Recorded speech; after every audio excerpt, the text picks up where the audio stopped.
بات چیت کریں. نہیں کرنی چاہیے. کیوں نہیں کرنی چاہیے؟ وہ جی وہ مسلمانوں پر بڑا ظلم کرتے ہیں. انہیں فلمیں دکھائی گئی, انہیں بتایا گیا کہ وہ صرف کلمہ پڑھنے کی بنیاد پر لوگوں کی زبان کاٹ رہے ہیں, اذان دینے کی بنیاد پر لوگوں کو مار مار کر ان کی ہڈی پسلی توڑ کر ان پر برچھوں سے خنجروں سے حملے کر کے ان کے وجودوں کو چیر پھاڑ رہے ہیں. ایسی باقاعدہ فلمیں سامنے لائی گئی. تو پھر لوگ کہیں ہم کیا کریں؟ جی آپ کو چاہیے کہ ان کے ساتھ تعلق نہ بنائیں, وہ مسلمانوں پر ظلم کرتے ہیں اور پھر ہمارے ساتھ بھی ان کی دشمنی ہے.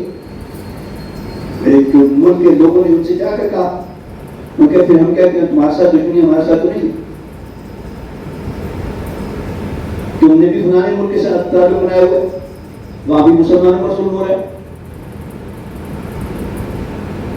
اگر مسلمانوں پر ظلم کی بنیاد پر تعلق نہیں بڑھانے تو ہمیں جو کہتے ہو تو تم خود کیوں نہیں کرتے؟ دنیا بھر میں اس وقت مسلمان ایسے ہی خانے میں اٹھے ہوئے ہیں. اور آج اگر آپ دیکھیں جو کچھ خاص طور پر فلسطین میں ہو رہا ہے, پورے شہر ملبے کا ڈھیر بنائے جا رہے ہیں. بچیوں کو, بچوں کو, عورتوں کو, مردوں کو, عمر سیدہ لوگوں کو کسی بھی سطح پر نہ وہ سکول چھوڑ رہے ہیں, نہ وہ کالج چھوڑ رہے ہیں, نہ وہ یونیورسٹی چھوڑ رہے ہیں, نہ وہ ہسپتال چھوڑ رہے ہیں, نہ وہ بازار چھوڑ رہے ہیں, نہ وہ گھر چھوڑ رہے ہیں. کیسے پوری کا پورا سارے کا سارا صفائی اور بجے پیٹ کرتے جا رہے ہیں. اور مسلمان مجموعی طور پر جس حال سے گزر رہے ہیں وہ ہمیں پتا ہے. آپ دیکھیں کسی بھی سائڈ سے زیادہ سے زیادہ تھوڑی سی زبانی کلامی بات ہوتی ہے اور ختم.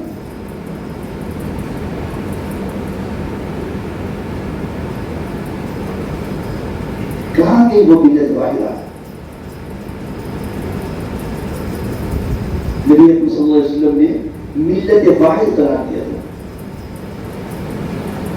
سارے مسلمان مل کر ایک ملت ہیں, ایک قوم ہیں. آپ نے اعلان کیا تھا لا فضل لعربي على عجمي ولا لعجمي على عربي ولا لأحمر على أسود ولا لأسود على أحمر إلا بالتقوى. آپ نے عربیوں سے شروع کیا. کیا شان ہے آپ کی؟ آپ جانتے تھے کہ عربیوں میں گھمانڈ بہت زیادہ ہے, ان میں گھمانڈ بہت زیادہ ہے. وہاں سے شروع کیا. فرمایا کہ لا فضل لعربي على عجمي, کسی عربی کو کسی عجمی پر کوئی فوقیت نہیں ہے, اور نہ ہی کسی عجمی کو عربی پر فوقیت ہے. نہ کسی گورے کو کالے پر, نہ کالے کو گورے پر. ہاں اگر کوئی معیار ہے تو وہ تقویٰ ہے. تقویٰ اپنے معاملات کو, ظاہر کو, باطن کو, دین کو, عبادت کو, ریاضت کو, معاملات کو, سب کو اللہ رب الکریم کے تعلق کے حوالے سے استوار کرنا. خالصیت, چاہے وہ نماز ہے, چاہے وہ روزہ ہے, چاہے وہ زکات ہے, چاہے وہ حج ہے, چاہے وہ جہاد ہے, چاہے وہ تجارت ہے, چاہے وہ آپس کے رشتہ داری کے معاملات ہیں, چاہے ہمسائے کی ہے, سب کو رب کریم کے حکم کی بنیاد پر استوار کرنا. جس کا معاملہ رب کریم کے احکام کے حوالے سے, نبی اکرم صلی اللہ علیہ وسلم کی تعلیمات کے حوالے سے بہتر ہوگا, وہ شخص آپ کی ان کے نزدیک بہتر ہوگا. تمہارا رنگ و نسل نہیں. آج دیکھ لیں خدا کی پناہ, سارے کے سارے مسلمان ملک, سارے کے سارے مسلمان ملک بغیر ویزے کے دوسرے ملک کے افراد کو اپنے ہاں آنے کی اجازت نہیں دیتے. زیادہ سے زیادہ یہ ہوگا کہ آپ جب آپ وہاں پر پہنچیں گے تو پھر وہاں پر آپ کو ویزا ایشو کر دیا جائے گا. یا اپنے گھر میں آنے کے لیے بھی ویزے کی ضرورت ہوتی ہے؟ یہ کس نے کیا؟ یہ سب کچھ کرنے کا ہم ان کی مان رہے ہیں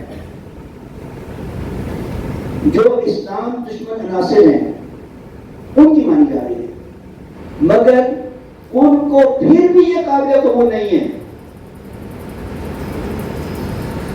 رب کریم نے بار بار قرآن پاک میں فرمایا کہ تم یہود و نصارہ کو اپنے دوست نہ بناؤ، تم خدا کے دشمنوں کو اپنا دوست نہ بناؤ،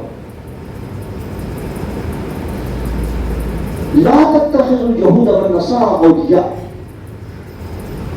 اور کتنی مرتبہ یہ جو یا ایھا الذین آمنوا کے الفاظ کی سیریز ہے 89 آیات کے، اس میں سے ایک دو نہیں کتنی جگہوں پر اللہ رب العالمین نے بار بار تاکید کی ہے کہ ان کے ساتھ دوستی کے پینے نہ بڑھاؤ۔ تم جتنا ان کے قریب ہوگے نا، وہ اتنا ہی تمہارے اندر اسلام دشمنی بھریں گے۔ جتنا تم ان کو خوش کرنے کی کوشش کرو گے، وہ اتنا ہی تمہیں اسلام سے دور کریں گے، اور تمہارا کمزور ایمان بھی ان کے لیے قابل قبول نہیں ہوگا۔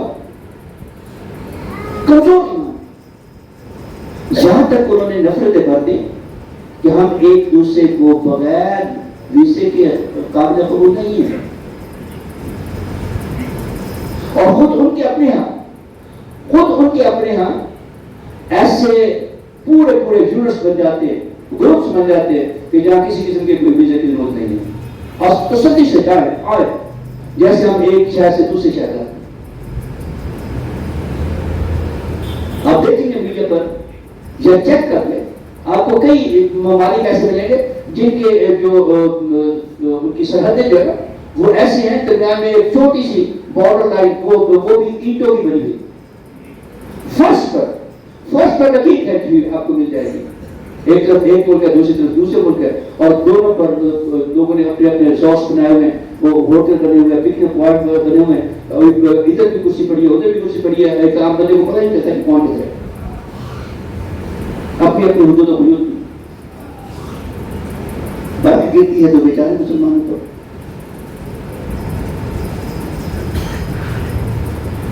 سوائے زبانی جمع خرچ کے آج تک کسی نے کچھ نہیں کیا، اور یاد رکھیے یہ بات یہاں تک نہیں رکے گی۔ اللہ نہ کرے، اللہ نہ کرے، اللہ نہ کرے ہمیں وہ دن دیکھنا پڑے گا۔ یاد رکھیے کہ یہی اسرائیل آہستہ آہستہ اپنے پنجے کاٹتے ہوئے نہ سعودی عرب کو چھوڑے گا، نہ شام کو چھوڑے گا، نہ مصر کو چھوڑے گا، یا نہ اس کے ساتھ جتنے عرب ممالک ہیں سارے کے سارے اس کی لپیٹ میں آئیں گے۔ اللہ نہ کرے ہم وہ دن دیکھیں، لیکن تاریخ یہ دن دیکھی کہ یہ اگر انہوں نے اپنی روش مسلمانوں نے نہیں بدلی، کیونکہ ابھی تک نہیں بدل رہے، اپنی عیاشی میں پڑے ہوئے ہیں، اپنی بدماشی میں پڑے ہوئے ہیں، تو ان کی ایک پرائم منسٹر اس کی اسرائیل کی، وہ اس نے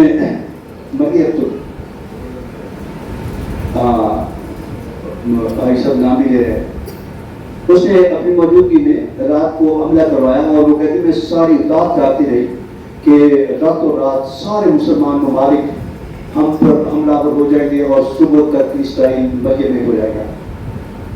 مگر جب میں صبح اٹھی تو کسی طرف سے جوں تک نہیں لگی، تو میں نے کہا جو جی چاہے کرو، ان کو بے حص ہو دیے، بے حص ہو۔ نبی اکرم صلی اللہ علیہ وسلم نے جسم کی مثال دی تھی اور فرمایا تھا کہ جسم کے کسی ایک حصے میں تکلیف ہو نا، کسی ایک حصے میں تکلیف ہو تو پورا جسم اس کو محسوس کرتا ہے۔ آپ ایک بال توڑیں، ایک بال لاتعداد ہے بالوں کی تعداد، ایک بال توڑے تو پورے جسم میں جھرجھری چڑھ جاتی ہے۔ ناخن کاٹتے ہوئے تھوڑا سا کچا ناخن پورا جسم انجیکشن اگر خدا نخواستہ لینا پڑ جائے تو انجیکشن اچھا خاصا صحت مند بندہ جو ہی اس کے جسم کے قریب وہ سرنج جاتی ہے نا، سارے کا سارا جسم ایک طرح تھرسی سے آ جاتی ہے.